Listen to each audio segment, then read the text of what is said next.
Introdução. Olá, caros espectadores do nosso canal.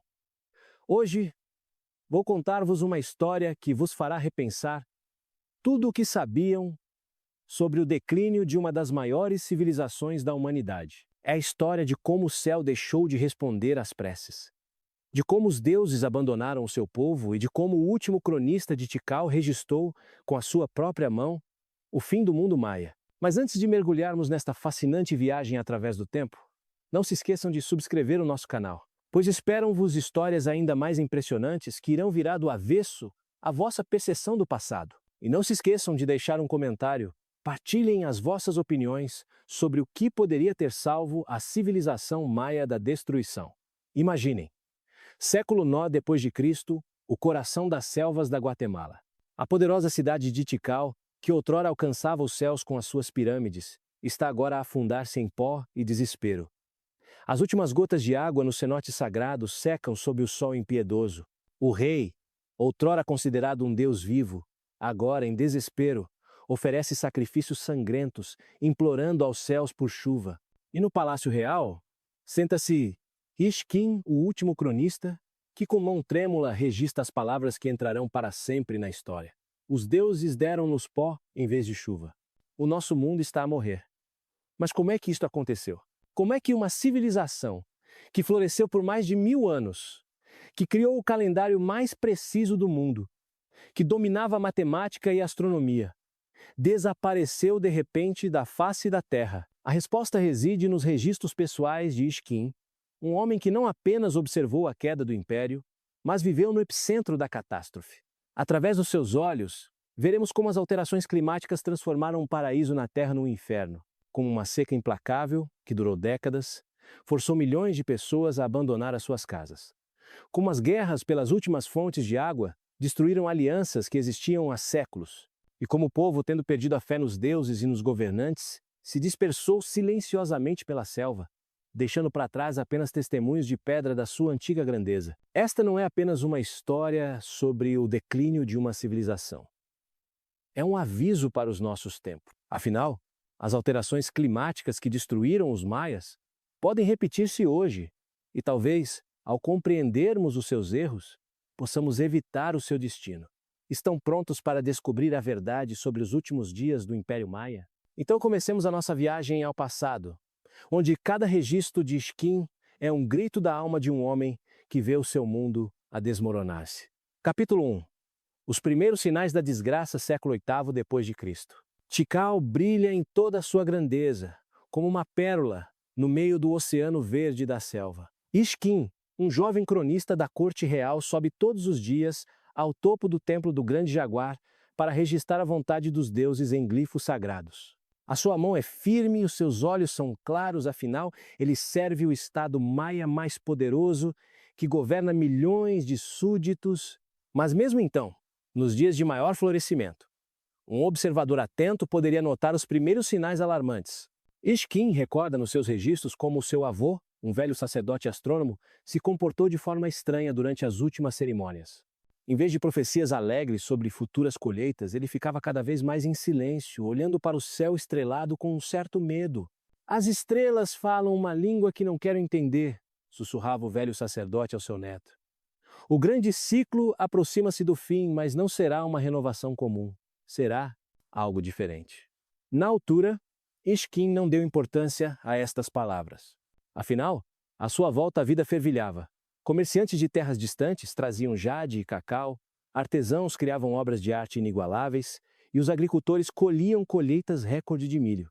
A população de Tikal aproximava-se das 100.000 almas, um número incrível para a época. Mas os deuses já preparavam uma provação para o seu povo. As primeiras chuvas daquela estação chegaram um mês mais tarde do que o habitual. Os sacerdotes explicaram-no como um ligeiro atraso nos ritmos celestiais. Mas Ishkin notou como o seu mentor, o astrônomo-chefe da corte, verificava cada vez mais os seus cálculos. O calendário não se engana, convencia-se ele, recontando os dias e os meses. O calendário nunca se engana. Somos nós que estamos a entender algo mal. Mas no ano seguinte, as chuvas atrasaram-se novamente. E no seguinte também. No início era apenas um inconveniente os agricultores tinham de alterar ligeiramente os seus planos de sementeira. Mas gradualmente, Este inconveniente começou a transformar-se num problema sério. Ishkin recorda a primeira vez que ouviu a palavra seca no Palácio Real. Foi durante um conselho secreto, para o qual foi convidado como um jovem, mas promissor cronista. O rei Jazal Shan Kauil II estava sentado no seu trono de jade, mas a sua confiança habitual tinha desaparecido. Quanto mais podem as chuvas atrasar-se? Perguntou ele ao sumo sacerdote. Grande senhor, isto é apenas uma aprovação temporária dos deuses. Os nossos rituais irão certamente convencê-los a trazer as chuvas de volta.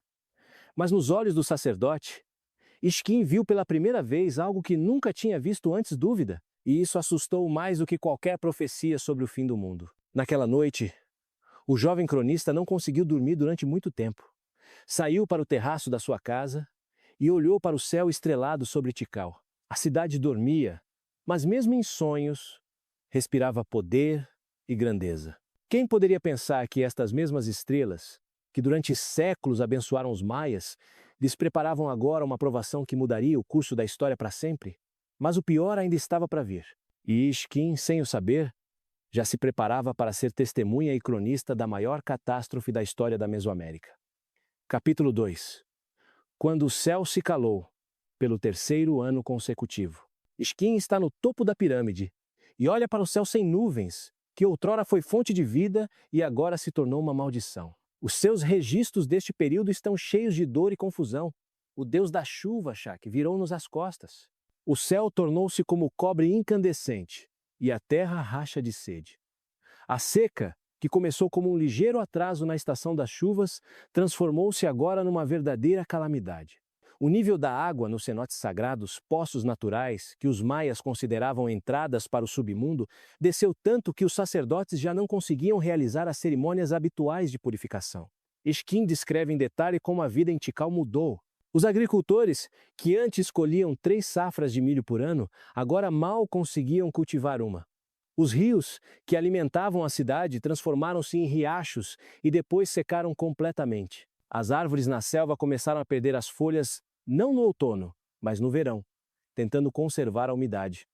Eu vi as árvores a chorar, registra o cronista. As suas lágrimas são a resina que escorre das fendas na casca.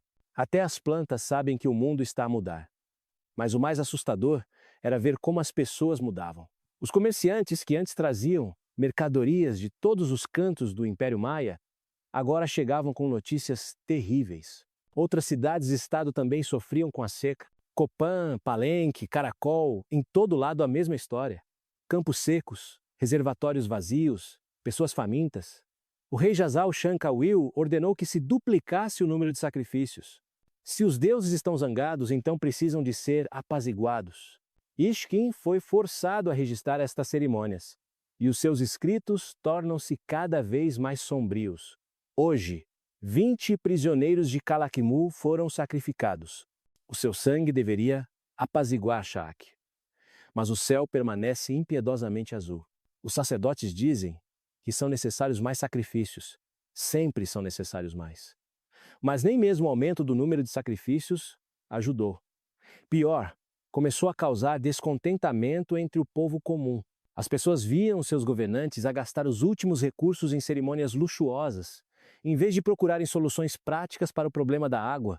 Ishkin recorda uma conversa que ouviu no mercado entre 2 agricultores. Talvez os deuses não ouçam as nossas preces porque os próprios governantes se esqueceram de como ser justos? Silêncio se alguém ouvir.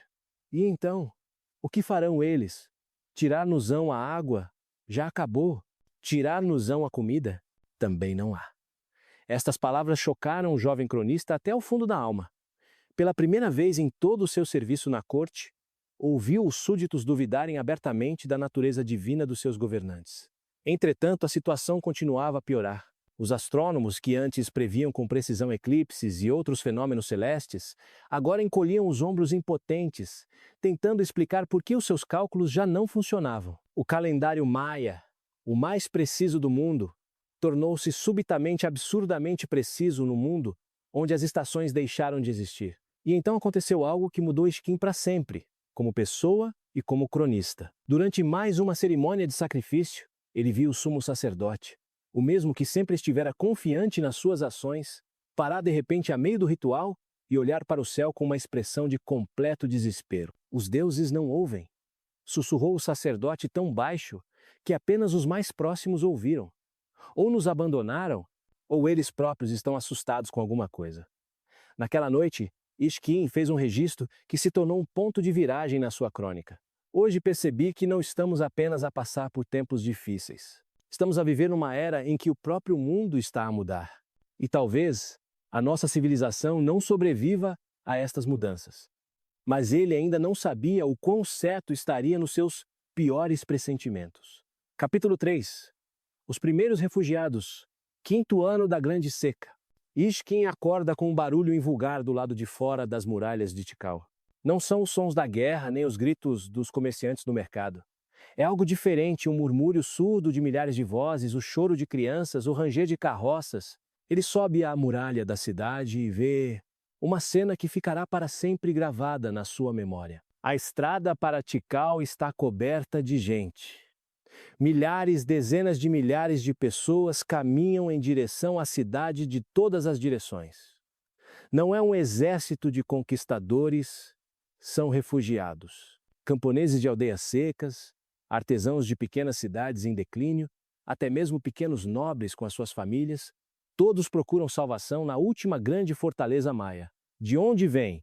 Pergunta Ishkin a um dos refugiados, um velho agricultor com uma criança nos braços. De Yashmu'u, senhor. A nossa aldeia, já não há água lá. Os poços secaram há 3 meses. Aguentamos o máximo que pudemos, mas quando as crianças começaram a morrer, o homem não consegue terminar a frase. Ishkin registra estas conversas, e a sua crônica torna-se um testemunho da escala da catástrofe. Não é apenas uma seca numa região, é o colapso de toda uma civilização. Aldeias que existiram durante séculos ficam vazias em poucos meses. As pessoas abandonam as suas casas, os seus templos, os túmulos dos seus antepassados e vão para onde ainda há esperança de sobrevivência. Mas Tikal não pode acolher todos. A cidade, projetada para 100 mil habitantes, de repente tem de alimentar o dobro das pessoas. E os recursos estão a tornar-se cada vez mais escassos. As reservas de milho nos armazéns reais, que deveriam durar 1 ano, esgotam-se em 6 meses. O rei Jazal Shankawil enfrenta uma escolha impossível. Fechar os portões da cidade e deixar os refugiados morrerem sob as muralhas? Ou acolher todos e arriscar a morte por fome para todos os habitantes de Tikal? Ishkin está presente no conselho onde esta decisão é tomada. Os seus registros transmitem todo o dramatismo do momento. O grande senhor ficou em silêncio por muito tempo olhando para o mapa dos seus domínios. Depois disse: não podemos salvar todos, mas também não os podemos deixar morrer. Abriremos os portões, mas estabeleceremos rações. Cada um receberá comida e água suficientes para sobreviver. Nada mais. Esta decisão marcou o início do fim para Tikal como uma cidade próspera. As rações revelaram-se tão pequenas que as pessoas começaram a passar fome, e quando pessoas famintas veem que os governantes ainda vivem no luxo, começam os motins. A primeira revolta eclodiu no mercado. Um grupo de refugiados tentou tomar um armazém de milho. Foram dispersos pela guarda real. Mas Ishkin percebe que isto é apenas o começo. Hoje vi como as pessoas olham para o palácio. Nos seus olhos já não há respeito. Há apenas fome e raiva. Começam a perceber que os deuses não ajudarão e os governantes não são todo-poderosos. Mas as notícias mais terríveis vêm de outras cidades. Um comerciante de Copan conta que lá já começaram as guerras pela água. Tribos vizinhas atacam-se umas às outras, tentando tomar o controle das últimas fontes. Alianças que se mantiveram por séculos desfazem-se em poucos meses. Calakmul declarou guerra a Caracol pelos direitos sobre o rio Mopan, informa o mensageiro. Mas o rio já está quase seco. Eles estão a lutar por um riacho. Ishkin percebe que o seu mundo está a desmoronar-se diante dos seus olhos. Não é apenas um desastre natural, é o colapso de todo o sistema que mantinha os maias unidos. Quando não há recursos suficientes para todos, começa a luta pela sobrevivência. E nesta luta, não há lugar para a civilização. Naquela noite, ele faz um registro que se tornará um dos mais importantes da sua crônica. Eu pensava que a seca era a nossa provação. Mas agora percebo, a seca é apenas o começo. A verdadeira provação é como nos tratamos uns aos outros quando o mundo se torna cruel. E até agora, estamos a falhar neste teste. E provações ainda mais terríveis estavam por vir, pois o pior na história dos maias ainda não tinha acontecido. Não se esqueçam de deixar comentários o que acham. Poderiam os governantes maias ter feito algo diferente para salvar a sua civilização? Capítulo 4. As guerras pela água, 7º ano da grande seca. Isquim acorda com o som de tambores de guerra. Mas não são os ritmos cerimoniais que acompanhavam as festas religiosas. É um sinal de alarme. Tikal prepara-se para a guerra. Não uma guerra comum por território ou tributo, mas uma guerra pelo recurso mais valioso do mundo, a água. Mensageiros trazem notícias que fazem o sangue gelar nas veias. Calakmul, o inimigo secular de Tikal, reuniu um enorme exército e está a mover-se para norte. O seu objetivo não é capturar a cidade, mas controlar o rio Omul, a última fonte de água doce da região. Eles não nos querem conquistar, explica o conselheiro militar ao rei. Eles querem destruir-nos. Se perdermos o acesso ao rio, Tikal morrerá de sede num mês. Isquim recebe ordens para acompanhar o exército como cronista. Pela primeira vez na sua vida, ele tem de documentar não cerimônias ou acordos comerciais, mas uma verdadeira guerra de sobrevivência. Os seus registros deste período estão cheios de horror e desespero. O nosso exército não parece uma força vitoriosa dos deuses, mas um bando de homens desesperados. Os guerreiros estão magros de fome. As suas armas enferrujadas pela umidade que já não existe, mas nos seus olhos vejo a determinação daqueles que sabem. Esta é a última batalha. A batalha pelo rio Romul tornou-se a mais sangrenta da história maia. Não porque os guerreiros fossem particularmente cruéis, mas porque todos compreendiam. A derrota significava a morte, não só para ele, mas para sua família, para sua cidade, para o seu povo. Isquim descreve a batalha com uma precisão terrível. Encontraram-se ao amanhecer junto ao último val. A água sob os seus pés ficou tingida de sangue após apenas 1 hora de batalha. As pessoas não morriam por glória ou riqueza, morriam pelo direito de beber, pelo direito de viver mais um dia. Tikal venceu esta batalha, mas foi uma vitória de pirro. Metade do exército morreu ou ficou ferida. E o mais importante, todos perceberam que esta não seria a última guerra pela água. Enquanto a seca continuasse, tais batalhas se iam vezes sem conta. Mas o mais assustador foi que a guerra mudou as próprias pessoas. Isquim recorda uma conversa com um jovem guerreiro após a batalha. Antes, lutávamos pela honra dos nossos deuses. Agora, lutamos porque os deuses nos abandonaram. Antes, respeitávamos os inimigos como adversários dignos. Agora odiamo-los porque querem tirar-nos aquilo sem o qual morreremos. Esta guerra tornou-se o catalisador para o colapso de todo o sistema de alianças maias. Cidades que durante séculos comerciaram umas com as outras, agora viam os seus vizinhos como potenciais invasores dos seus recursos hídricos. A diplomacia deu lugar à suspeita e à hostilidade. Isquim registra como o mapa político da região está a mudar. Palenque rompeu a aliança com Yaxchilã por uma disputa sobre os direitos do rio Usumacinta. Copan fechou as suas fronteiras a todos os comerciantes, temendo que eles descobrissem a localização das fontes de água. Cada cidade está agora por sua conta. Mas o mais trágico era ver como a guerra afetava as pessoas comuns. Agricultores que antes partilhavam pacificamente a água das aldeias vizinhas agora armavam-se e montavam guarda junto aos seus poços. Crianças que ainda ontem brincavam juntas agora olhavam umas para as outras como inimigas. Isquim registra uma história que o impressionou particularmente. Hoje vi 2 irmãos a discutir por um cântaro de água. O mais velho queria dar de beber ao seu filho, o mais novo à sua esposa. Quase se mataram por algo que antes partilhavam sem hesitação. A seca transforma em inimigos até as pessoas mais próximas. Entretanto, a natureza continuava o seu avanço implacável. O rio Romul, pelo qual tantas pessoas deram a vida, começou a secar. O nível da água descia a cada dia, e todos compreendiam. Em breve, este último recurso também desapareceria. Naquela noite, após regressar da guerra, Isquim fez um registro que se tornou um ponto de viragem na sua compreensão da situação. Vencemos a batalha, mas perdemos a guerra. Não a guerra com Calakmul, a guerra com a própria natureza. E enquanto lutamos uns contra os outros pelas últimas gotas de água, a nossa civilização morre de sede. Talvez os deuses queiram que compreendamos. O verdadeiro inimigo não é a cidade vizinha, mas a nossa própria incapacidade de nos unirmos perante a catástrofe. Mas para essa compreensão já era tarde demais. A máquina de guerra tinha sido posta em marcha, e era impossível parar lá. Batalhas ainda mais terríveis estavam por vir, que destruiriam finalmente o que restava da grande civilização maia. Capítulo 5. Os últimos rituais, 9º ano da Grande Seca. Ishkin está no templo de Kukulkan, o lugar mais sagrado de Tikal, e observa a cerimônia que deveria ser a última tentativa de salvar a civilização. O rei Jazal Shan Kauil, que outrora brilhava em ouro e jade, agora parece uma sombra de si mesmo. O seu rosto está seco pelos jejuns constantes, os seus olhos encovados por noites de oração sem dormir. Se os deuses não ouvem as nossas preces habituais, diz o rei aos sacerdotes reunidos, então oferecer-lhes-emos o maior sacrifício da história do nosso povo.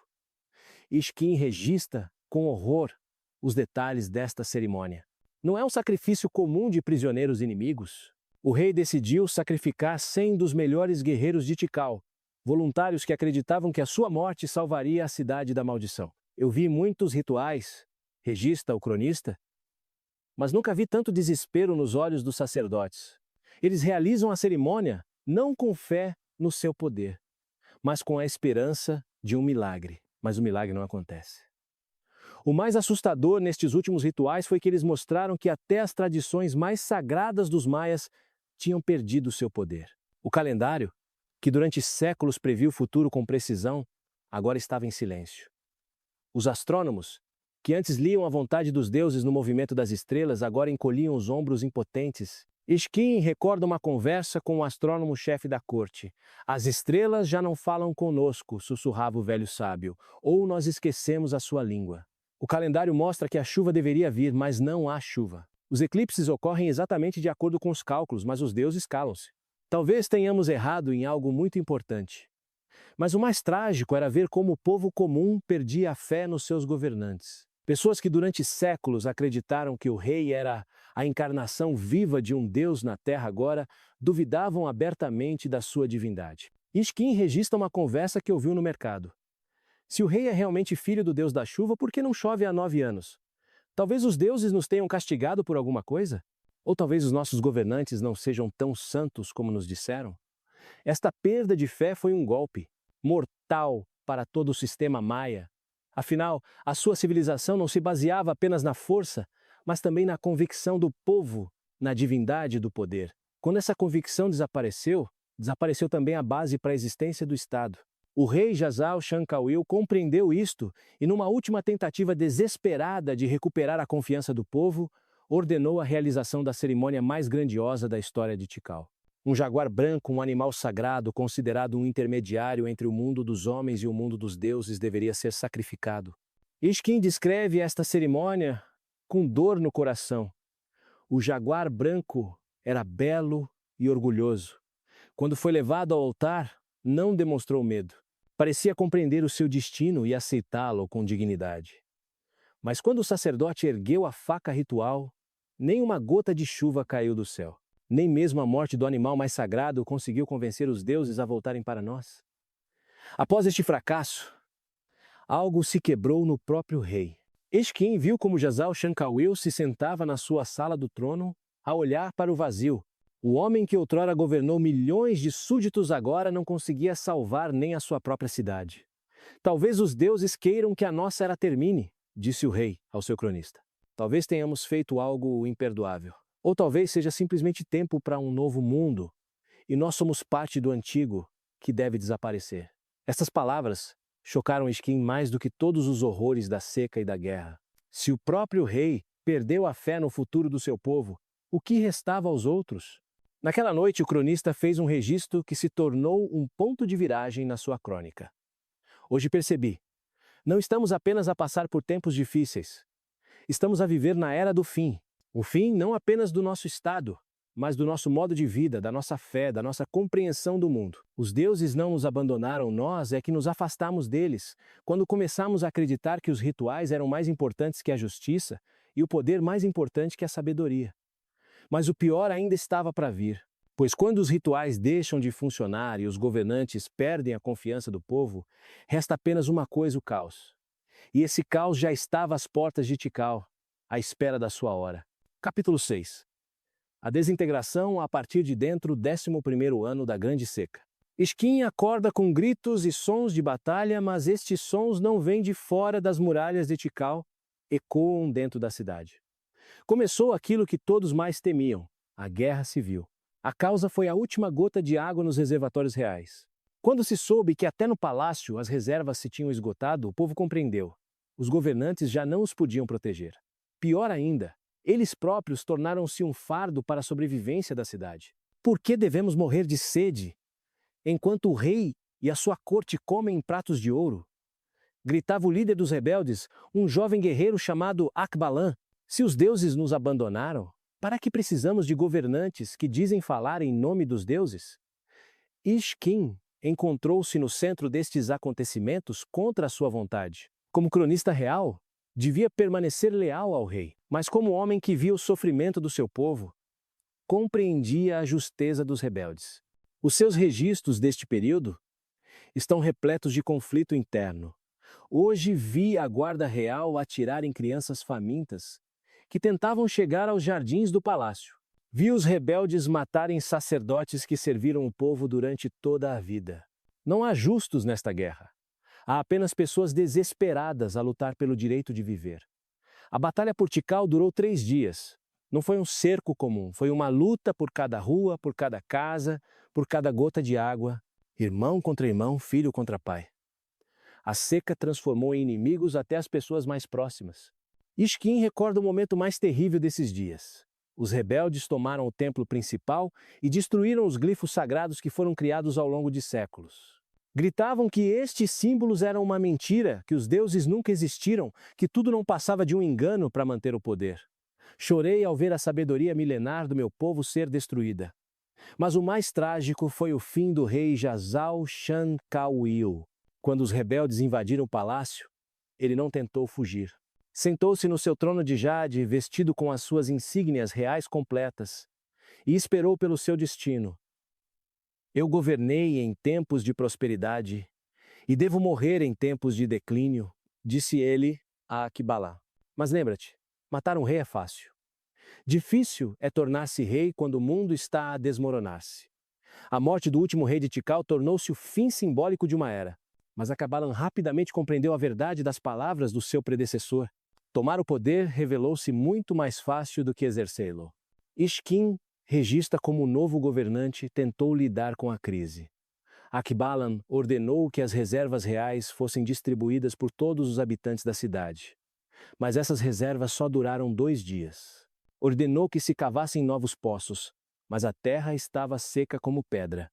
Enviou destacamentos para procurar água na selva, mas eles regressaram de mãos vazias. Poder sem recursos não é poder, é uma ilusão. A situação na cidade deteriorou-se rapidamente. Sem um poder centralizado, instalou-se o verdadeiro caos. Diferentes grupos de rebeldes lutavam entre si pelo controle das últimas fontes de água. Saqueadores pilhavam as casas abandonadas. As pessoas comiam casca de árvore e raízes de plantas. Mas o mais terrível foi o que começou a acontecer com a própria cultura maia. Isquim registra com dor. Hoje vi pessoas a queimar códices na biblioteca do templo para cozinhar. Milhares de anos de conhecimento transformam-se em cinzas por uma única refeição quente. Não estamos apenas a morrer fisicamente, estamos a perder a nossa alma, a nossa memória, a nossa identidade. Entretanto, as pessoas começaram a fugir da cidade, primeiro sozinhas, depois em grupos e finalmente bairros inteiros. Iam para a selva, na esperança de encontrar lá o que não conseguiam encontrar na civilização, a possibilidade de sobreviver. Isquim está na muralha de uma Tikal quase vazia e observa os fluxos de refugiados. O seu coração parte-se de dor, eles vão em silêncio sem olhar para trás. Os pais carregam os filhos, os velhos apoiam-se em bengalas, deixam a cidade que foi o centro do seu mundo e partem para o desconhecido. Mas que outra opção lhes resta? Tikal já não os pode proteger. A própria Tikal está a morrer. Naquela noite, o cronista fez um registro que se tornou um dos mais dolorosos da sua crônica. Hoje compreendi, não perdemos para a seca nem para os inimigos. Perdemos para nós mesmos. Quando chegaram os tempos difíceis, não conseguimos unir-nos. Em vez de procurarmos soluções juntos, começamos a lutar pelas últimas migalhas. E agora, a nossa grande civilização desmorona-se como uma casa de areia à chuva. A ironia é que, precisamente, não há chuva. Mas mesmo nestes dias mais sombrios, Ishkin continuou a escrever. Afinal, alguém tinha de deixar um testemunho do que aconteceu. Alguém tinha de contar às gerações futuras sobre os erros que levaram à catástrofe, mesmo que essas futuras gerações maias pudessem não existir. Capítulo 7. O Êxodo Silencioso. 13º ano da Grande Seca. Ishkin está na praça principal de Tikal, que outrora fervilhava de vida e agora está vazia como um túmulo. O vento sopra entre as casas abandonadas, levantando nuvens de poeira onde antes a água das fontes chapinhava. A cidade, que ainda há pouco tempo era o lar de 100.000 pessoas, é agora habitada por apenas algumas centenas de almas desesperadas. Mas o mais estranho neste processo de declínio não foi a rapidez com que as pessoas partiram, mas o silêncio com que o fizeram. Não houve cenas dramáticas de despedida, nem discursos finais ou cerimônias solenes. As pessoas simplesmente pegavam nas suas coisas e partiam, em silêncio, sem explicações, sem promessas de regresso. Ishkin registra suas observações. Hoje partiu a família de Itz Aminá, o mestre canteiro. Ontem, o mercador Akin com seu clã. Anteontem, o sacerdote Kukulkan com todos os seus discípulos. Eles não dizem adeus, não prometem escrever cartas, simplesmente partem, como se acordassem de um longo sono e percebessem que tudo não passava de um sonho. Este êxodo silencioso era muito mais assustador do que qualquer guerra ou rebelião. Uma guerra pode ser ganha, uma rebelião pode ser reprimida, mas como lutar contra o facto de as pessoas simplesmente perderem a fé na própria existência da tua civilização? Ishkin tenta compreender a psicologia dessas pessoas conversando com aqueles que ainda permanecem. Por que é que partem? Pergunta ele a um velho artesão. E para que ficar? Responde o outro. Os templos estão vazios, os mercados fechados, as escolas não funcionam. Tikal já não é uma cidade, é apenas um monte de pedras no meio da selva. E na selva, pelo menos, há esperança de encontrar comida e água. Esta lógica era irrefutável. Uma cidade só existe quando pode fornecer aos seus habitantes aquilo que eles não conseguem obter por si próprios. Quando isso não acontece, a cidade deixa de ser uma cidade e torna-se uma armadilha. Mas o mais doloroso para Ishkin era ver partir os portadores do conhecimento. Astrônomos, matemáticos, sacerdotes e escribas, todos aqueles que guardavam a sabedoria de séculos, levavam consigo não apenas os seus corpos, mas também os seus conhecimentos. A mestra do calendário Ixchel partiu esta manhã, registra o cronista. Com ela foram os cálculos dos eclipses para os próximos 100 anos. As tabelas do movimento dos planetas, os segredos da previsão do tempo, tudo isto se dissolverá agora na selva como sal na água. Ishkin compreende que está a testemunhar não apenas o declínio de uma cidade, mas o desaparecimento de toda uma civilização. Os maias não foram conquistados por inimigos. Eles próprios renunciaram ao seu modo de vida quando este deixou de os satisfazer.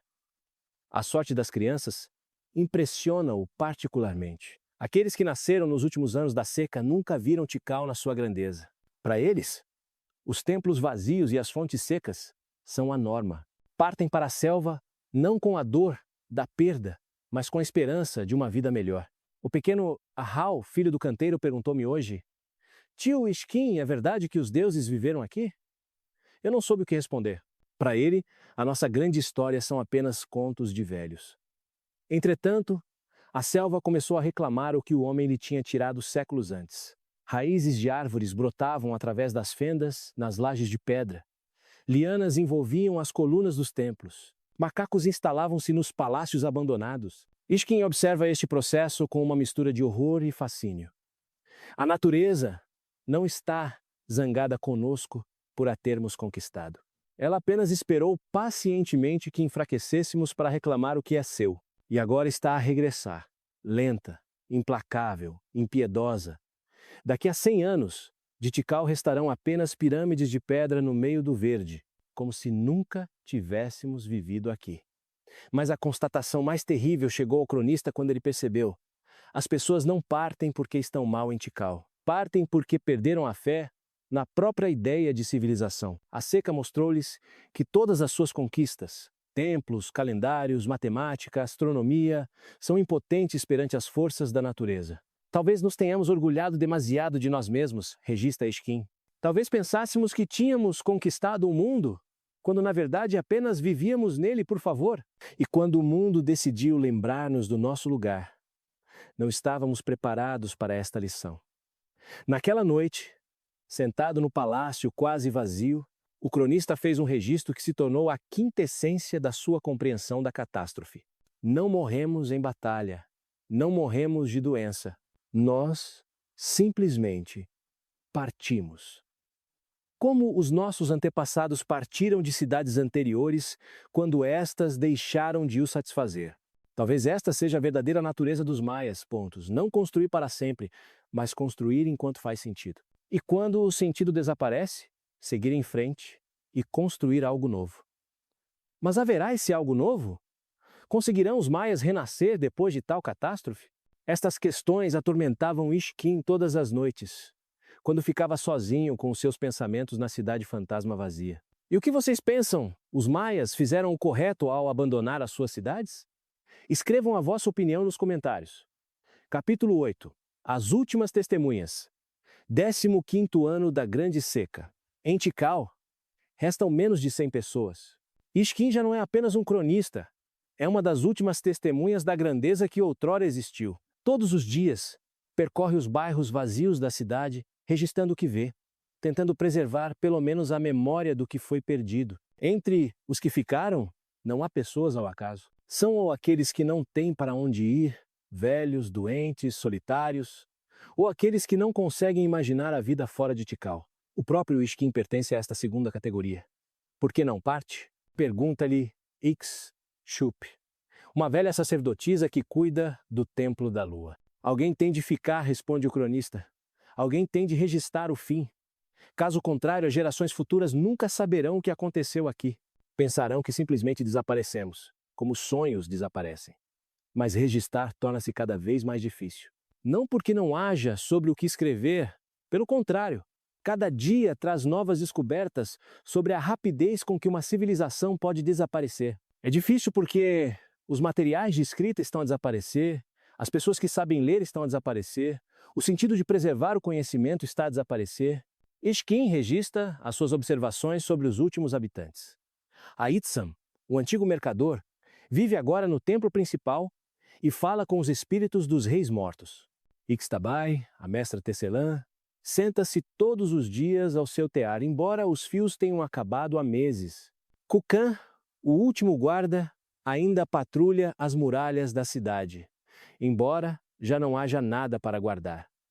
Estas pessoas tornaram-se fantasmas vivos de uma cidade morta. Continuam a realizar as suas ações habituais não porque faça sentido, mas porque não sabem viver de outra forma. A sua identidade está tão ligada a Tikal que preferem morrer com ela a tentar começar uma nova vida. Mas o mais assustador para Esquim é a constatação de que ele próprio se está a tornar parte deste museu de mortos-vivos. Os seus registros assemelham-se cada vez mais não a uma crônica de eventos, mas aos monólogos de um louco. Hoje falei com o rei Jazal Shankawil. Ele estava sentado no seu trono e contava-me os planos de expansão da cidade. Depois lembrei-me que o rei morreu há 3 anos. Devo ter falado com o seu espírito.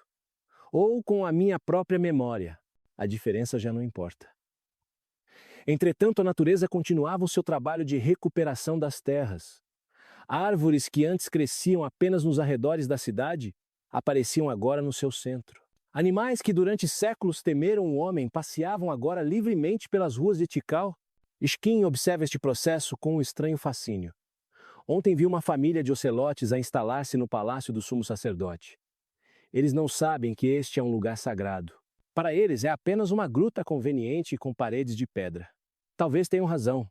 Talvez a santidade exista apenas nas nossas cabeças. Mas a constatação mais dolorosa chega ao cronista quando ele percebe: os seus registros talvez nunca sejam lidos por ninguém. Os maias que foram para a selva estão gradualmente a perder as suas competências de escrita.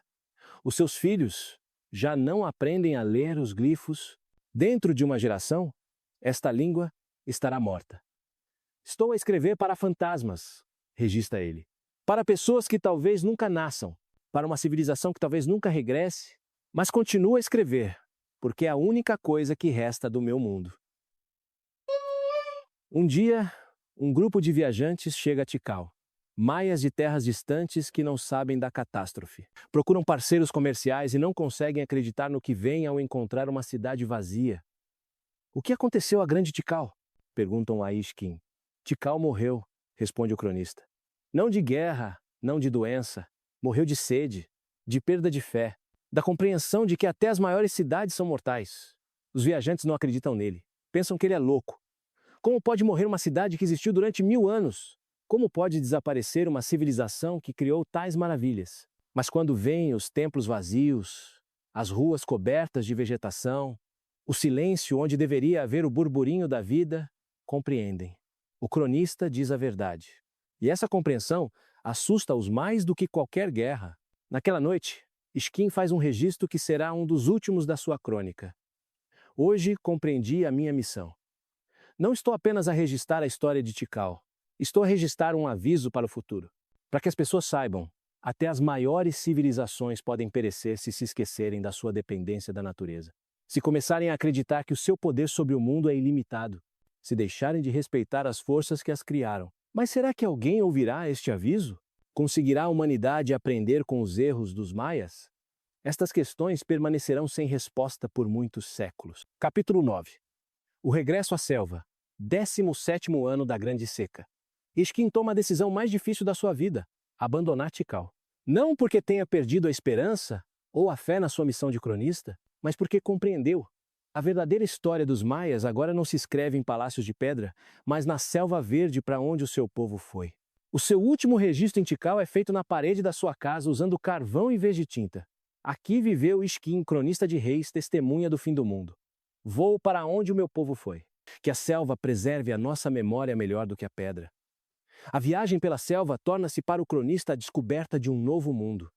Um mundo onde os maias não desapareceram, mas se transformaram. Não morreram, regressaram ao seu modo de vida primitivo, a harmonia com a natureza que perderam na busca pela grandeza. O primeiro povoado que encontra é um grupo de 30 famílias que vivem em cabanas simples junto a um riacho. O seu líder é um antigo sacerdote de Palenque, que agora cultiva milho e caça veados. Não perdemos a nossa cultura, explica ele a Ishkin. Regressamos às suas raízes, ao tempo em que os maias viviam com a natureza e não contra ela. Quando respeitávamos a floresta e não tentávamos subjugá-la. Ishkin observa a vida destas pessoas e registra suas impressões. Eles não constroem pirâmides, mas conhecem cada estrela no céu. Não escrevem códices, mas transmitem conhecimento através de canções e lendas. Não têm reis, mas vivem em paz e harmonia. Talvez esta seja a verdadeira sabedoria maia, a capacidade de se adaptar, a capacidade de mudar, a capacidade de sobreviver. Neste povoado, o cronista encontra crianças que nasceram já depois da queda das grandes cidades. Para elas, Tikal, Palenque, Copan são mitos, contos que os velhos contam. Não lamentam a grandeza perdida porque a sua grandeza é outra no conhecimento da selva, na compreensão da natureza, na capacidade de viver sem destruir o mundo à sua volta. A pequena Ixchel mostrou-me 20 plantas diferentes que se podem comer na estação seca, registra Ishkin. O rapaz Ahau ensinou-me a ouvir os sons da floresta para prever o tempo. O conhecimento deles não é menos valioso do que os nossos calendários e matemática. Apenas é diferente. Viajando de povoado em povoado, o cronista descobre um novo mapa maia. Já não são impérios com milhões de súditos, mas uma rede de pequenas comunidades ligadas por laços familiares, comércio, tradições comuns. Não lutam por recursos, porque aprenderam a viver dentro dos limites do que a natureza lhes dá. Num dos povoados, Ishkin encontra um antigo astrônomo de caracol. Ele já não constrói observatórios, mas ainda observa as estrelas. As estrelas não mudaram, diz ele. Nós é que mudamos. Antes, pensávamos que podíamos comandar o céu se calculássemos corretamente os seus ritmos. Agora compreendemos. Só podemos ouvir o céu e tentar viver em harmonia com ele. Este encontro torna-se um ponto de viragem para Ishkin. Ele compreende que a sua missão como cronista não terminou com a queda de Tikal. Pelo contrário, está apenas a começar. Agora, ele tem de registrar a nova história dos maias. A história do seu renascimento, da sua adaptação, da sua sabedoria. Ele começa um novo códice, que chama o Livro do Regresso. Nele, registra não apenas o que vê, mas também o que aprende com os maias da floresta. Hoje aprendi a fazer papel da casca do ficus. Amanhã aprenderei a ler os rastros dos animais. Depois de amanhã, a distinguir cogumelos comestíveis. Eu, que outrora conhecia o movimento dos planetas, agora aprendo a ler o livro da selva. E este livro não é menos complexo e sábio. Mas a descoberta mais importante que Ishkin faz é quando compreende: os maias não desapareceram, evoluíram. Como uma árvore que perde as folhas na seca para sobreviver, eles despojaram-se da sua civilização para preservar a sua cultura. Pensávamos que a nossa força estava nas pirâmides e nos palácios. Registra ele. Mas a nossa verdadeira força está na adaptação, na capacidade de mudar sem nos perdermos. Tikal caiu, mas os maias vivem. E enquanto eles viverem, vive a esperança no futuro. Naquela noite, sentado junto a uma fogueira no povoado da floresta, Ishkin faz um registro que se tornará o clímax da sua nova compreensão. Vim para a selva para registrar o fim da nossa civilização. Mas encontrei aqui o seu novo começo. Os maias não morreram em Tikal. Renasceram na floresta. E talvez este nascimento seja mais importante do que todas as nossas conquistas anteriores. Mas conseguirá esta nova geração de maias evitar os erros dos seus antepassados? A história de Tikal ensiná-los a ser mais sábios? Estas questões preocupavam o cronista todas as noites, enquanto olhava para as estrelas através das copas das árvores. Capítulo 10. Novas lições da antiga sabedoria, 20º ano após o início da grande seca. Ishkin vive no povoado florestal de Yaxmu'u, que significa lugar verde. O nome faz jus a si mesmo. Aqui há sempre água, sempre verde, sempre comida suficiente. Mas o mais importante, aqui há paz. Uma paz que não existia em Tikal, mesmo nos melhores tempos. Ao longo destes anos, o cronista não se limitou a observar a nova vida dos maias. Tornou-se parte dela. Aprendeu a cultivar milho nas clareiras da floresta, a colher mel de abelhas selvagens, a ler os sinais da natureza. Mas o mais importante, aprendeu uma nova forma de transmitir conhecimento. Na floresta não há estelas de pedra para esculpir glifos, nem palácios para guardar códices. Aqui, o conhecimento vive em canções, lendas, rituais. E Ishkin compreende. Esta forma é mais fiável do que quaisquer monumentos de pedra. Hoje ensinei às crianças a canção sobre a grande seca. Registra ele na casca de uma árvore. Elas vão lembrar-se dela melhor do que qualquer inscrição em pedra. Afinal, uma canção pode ser levada para qualquer lugar, enquanto a pedra fica no seu lugar. Esta canção torna-se a sua obra mais importante. Nela, ele conta não apenas sobre a queda de Tikal, mas também sobre as lições que devem ser aprendidas.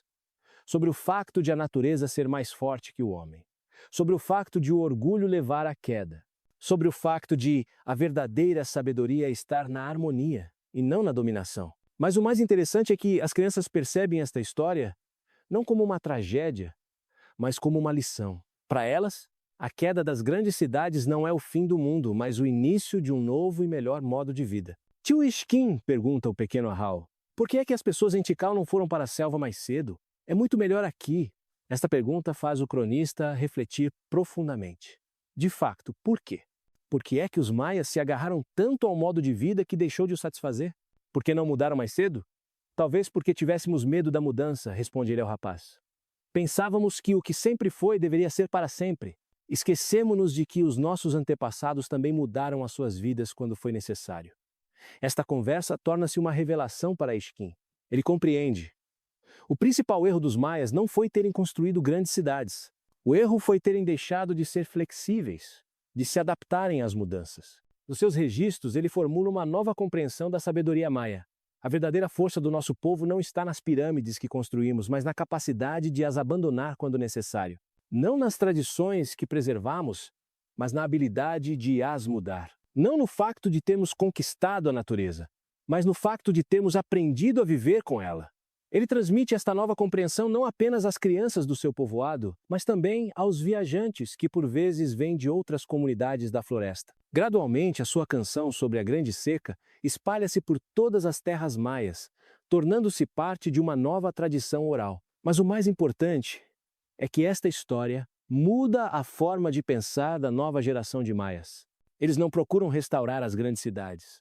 Em vez disso, criam um novo modelo de civilização, descentralizado, flexível, resistente a crises. Skin observa este processo com admiração.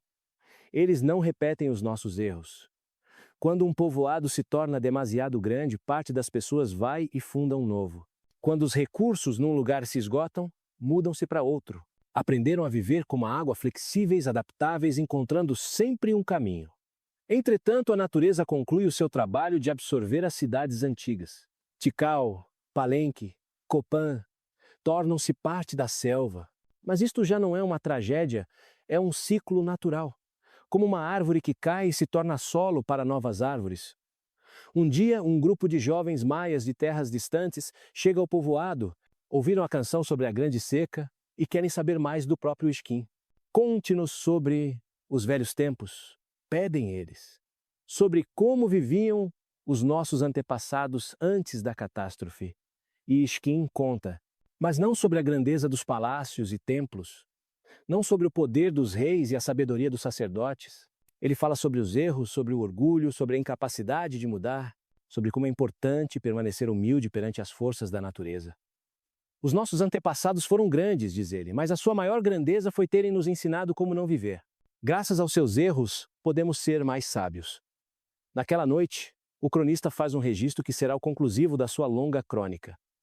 Vivi 2 eras maias, a era da grandeza e a era da sabedoria.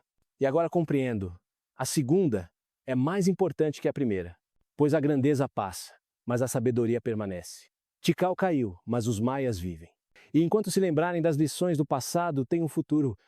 Mas será que as gerações futuras preservarão esta sabedoria? Não repetirão os erros dos seus antepassados quando a vida se tornar mais fácil? Estas questões permanecerão em aberto por muitos séculos. O que pensam desta transformação maia? Fizeram eles o correto ao renunciar às grandes cidades em prol da harmonia com a natureza? Partilhem as vossas opiniões nos comentários. Capítulo 11. O legado de cinzas e esperança. 25º ano após o início da grande seca.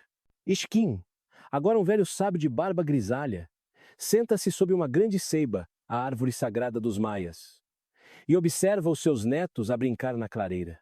Nasceram na floresta, cresceram em harmonia com a natureza, e para eles a história de Tikal é uma lenda distante. Mas o cronista sabe, as lendas têm poder, elas moldam a visão do mundo, ensinam, advertem, e a sua missão mais importante é transmitir esta lenda, de forma que se torne parte do ADN da cultura maia. Avô? Pergunta a pequena Ixchel. É verdade que o nosso povo vivia em grandes casas de pedra? É verdade, minha querida. Mas eles esqueceram-se da regra principal da vida. Que regra? Que somos convidados nesta terra, não os seus donos. Que a natureza nos dá a vida, e devemos respeitá-la. Esta conversa repete-se todos os dias em dezenas de povoados da floresta.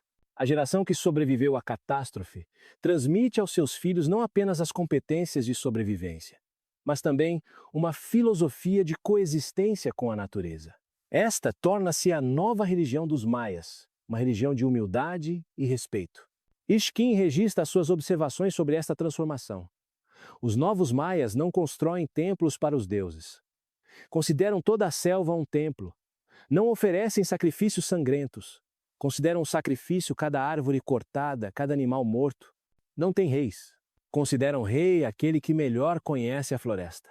Mas o mais interessante é que esta nova cultura se revela não menos complexa e rica do que a antiga. A sua riqueza simplesmente não se mede pela quantidade de ouro ou pelo tamanho das pirâmides, mas pela profundidade do conhecimento sobre a natureza. Pela diversidade de formas de viver em harmonia com ela, os jovens maias criam novas formas de arte. Canções sobre plantas, danças que imitam o movimento dos animais, pinturas em casca de árvore que contam as histórias da floresta, desenvolvem novas tecnologias, formas de cultivar alimentos sem prejudicar o ecossistema, métodos de cura baseados em plantas da floresta, sistemas de comunicação que utilizam os sons da natureza. Skin registra estas inovações com admiração. Eles inventaram uma forma de cultivar milho que ajuda outras plantas a crescer. Aprenderam a curar doenças sem matar animais. Criaram uma linguagem que permite comunicar a grandes distâncias. imitando os gritos dos pássaros. A sua civilização não é menos perfeita que a nossa Treza, apenas é diferente. Mas a conquista mais importante dos novos maias é a criação de um sistema que pode sobreviver a qualquer crise. Em vez de cidades centralizadas, constroem uma rede de pequenos povoados. Em vez de dependerem de um único recurso, utilizam dezenas de fontes diferentes de alimentos e materiais. Em vez de uma hierarquia rígida, criam comunidades flexíveis, onde qualquer um pode tornar-se líder se tiver o conhecimento necessário. Um dia, um grupo de exploradores de terras distantes do norte chega ao povoado de Ishkin. Pessoas que nunca ouviram falar dos maias. Procuram ouro e escravos. Mas encontram algo completamente diferente. Onde estão as vossas cidades? Perguntam eles. A floresta é nossa cidade, respondem os maias. Onde estão os vossos tesouros? O nosso conhecimento é o nosso tesouro. Onde estão os vossos governantes? A natureza é a nossa governante. Estas respostas confundem os estrangeiros. Eles não compreendem como pode existir uma civilização sem cidades, sem riqueza, sem reis. Mas Ishkin compreende. Esta é a maior vitória dos maias. Criaram um modo de vida que não pode ser conquistado, porque não há nada para conquistar. Não pode ser destruído, porque não há um centro para atacar. Não pode ser subornado, porque não há governantes que possam ser subornados. Naquela noite, o cronista faz um dos últimos registros da sua vida.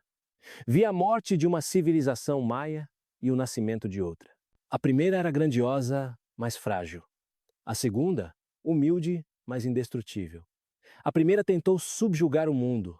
A segunda aprendeu a ser parte do mundo. E agora compreendo. A verdadeira vitória não é tornar-se o mais forte. A verdadeira vitória é tornar-se o mais sábio. Entretanto, nas cidades abandonadas continua o lento processo de regresso à natureza.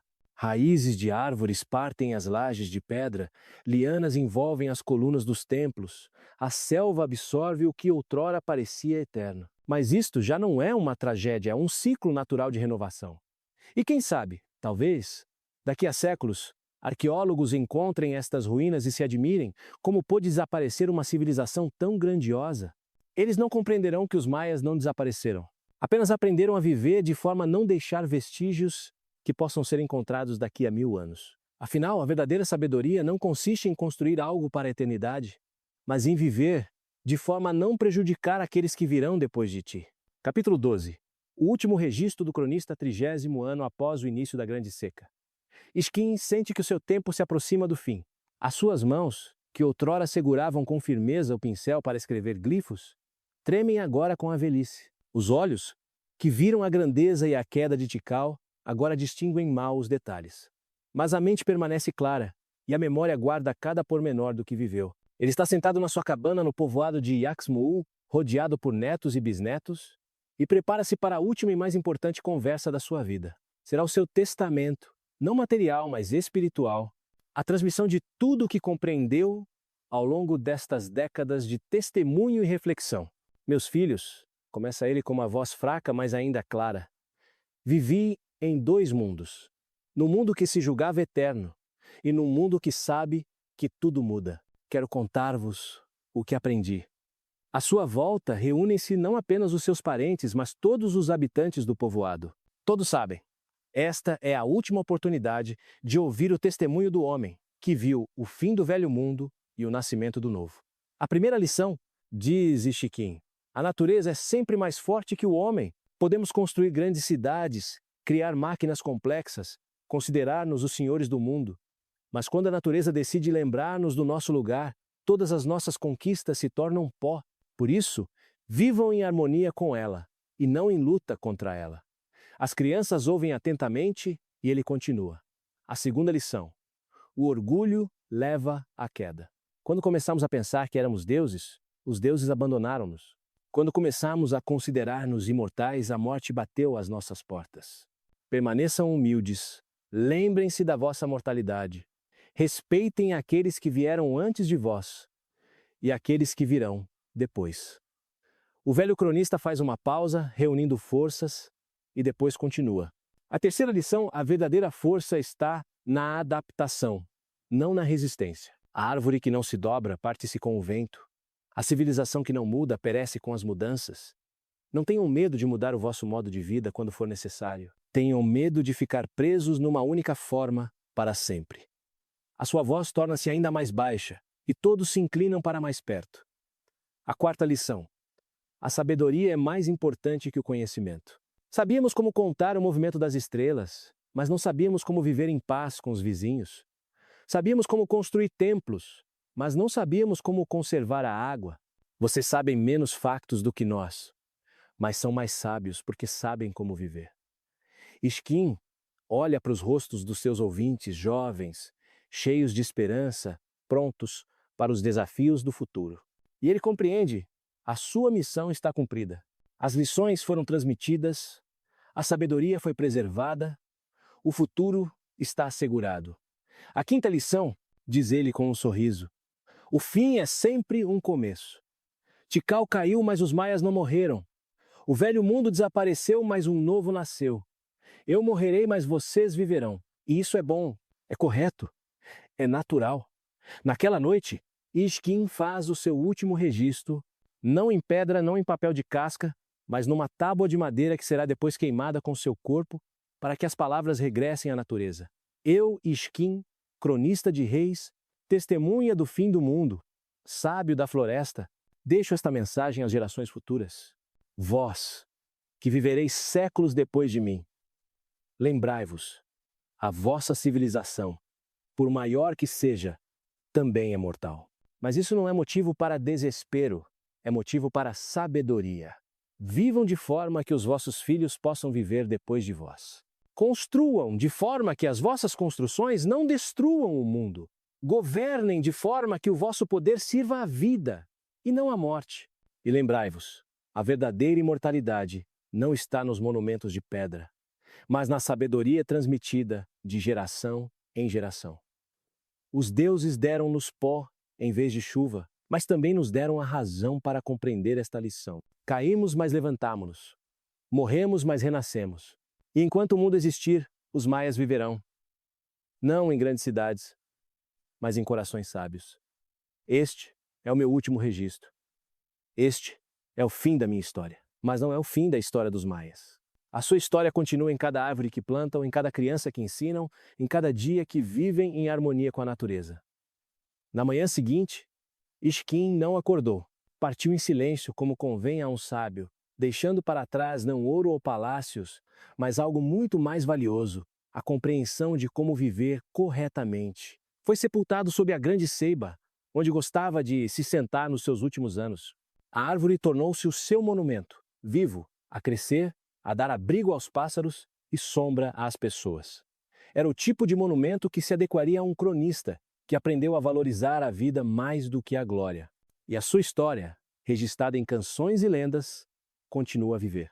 É transmitida de pais para filhos, de professores para alunos, de sábios para buscadores de sabedoria. Lembra as pessoas que até as maiores civilizações são mortais, mas a sabedoria é imortal. E talvez, quando no futuro a humanidade se encontrar novamente à beira da catástrofe, alguém se lembre da história de Isquim e compreenda: a verdadeira força não está em construir algo eterno, mas em aprender a mudar quando é necessário. Não em subjugar a natureza, mas em encontrar uma linguagem comum com ela. Afinal, os deuses não nos dão apenas pó. Dão-nos também a oportunidade de nos tornarmos mais sábios. Fim, obrigado por ler esta história até ao fim. Não se esqueça de subscrever o nosso canal e partilhar as suas opiniões nos comentários. Que lições da história maia lhe parecem mais importantes para os nossos tempos?